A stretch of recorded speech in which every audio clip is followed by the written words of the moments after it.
ধর্ম বর্ণ নির্বিশেষে কে কোন দল করেছে, কে কাকে ভোট দিয়েছে, এটা তার গণতান্ত্রিক অধিকার। এটা নিয়ে আমাদের কোনো প্রশ্ন নাই। আমাদের প্রশ্ন, প্রত্যেকটা মানুষ এই জনপদে তার পরিবারের সাথে নিরাপদে বসবাস করবে, প্রত্যেকটা মা বোন সন্তান রাস্তায় নির্বিঘ্নে চলাফেরা করবে। এইভাবে আমাদেরকে জনপদটা গড়তে হবে।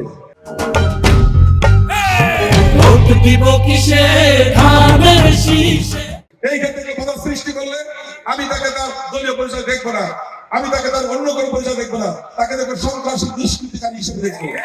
আমি প্রথমে অঙ্গীকার করছি এই জনপদের মানুষের নিরাপত্তার স্বার্থে আমি সর্বোচ্চ ভূমিকা রাখবো ইনশাআল্লাহ।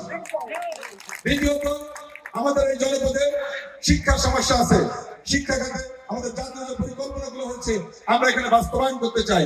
আমরা কর্মভিত্তিক শিক্ষা, ভাষা শিক্ষা এবং জ্ঞান ভিত্তিক শিক্ষা এইগুলোর উপর জোর দিতে চাই। আমরা চাই আমাদের সন্তানকে বিদেশি ভাষা শিক্ষা দিয়ে বাইরে কর্মসংস্থানের সুযোগ করে দিতে। আমরা চাই আমাদের তরুণদেরকে আউটসোর্সিং বা ফ্রিল্যান্সিং যেটা আছে বিদেশ থেকে কাজ এনে কম্পিউটার প্রশিক্ষণ দিয়ে তাদের বাড়িতে বসে যেন আমাদের মা বোন বা আমাদের যারা যুবক আছে, যুবতী আছে, তারা যেন রোজগার করতে পারে সেই সুযোগ করে দিতে চাই। এইটা হচ্ছে জাতীয় পর্যায়ে আমরা করবো।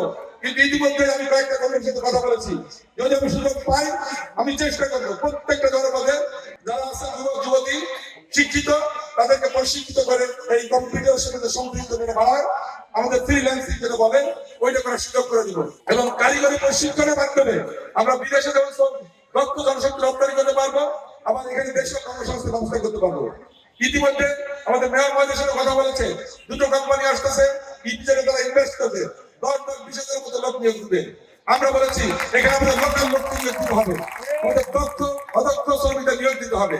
আমাদের ঝুলন্ত ব্রিজ রেডি হয়ে গেলে আপনারা এখান থেকে জয়পুরি থেকে যে আধা ঘন্টার ভিতরে আপনারা কিন্তু কাজে যেতে পারবেন সর্বোচ্চ। যদি স্মুথ রাস্তা হয়ে যায় সময় লাগবে না। আমরা যোগাযোগ ব্যবস্থা উন্নত করবো যাতে আমাদের মা বোন মশাইরা সহজে গিয়ে বন্ধন আমাদের ইপিজেড এইসব জনগণ কাজ করতে পারে।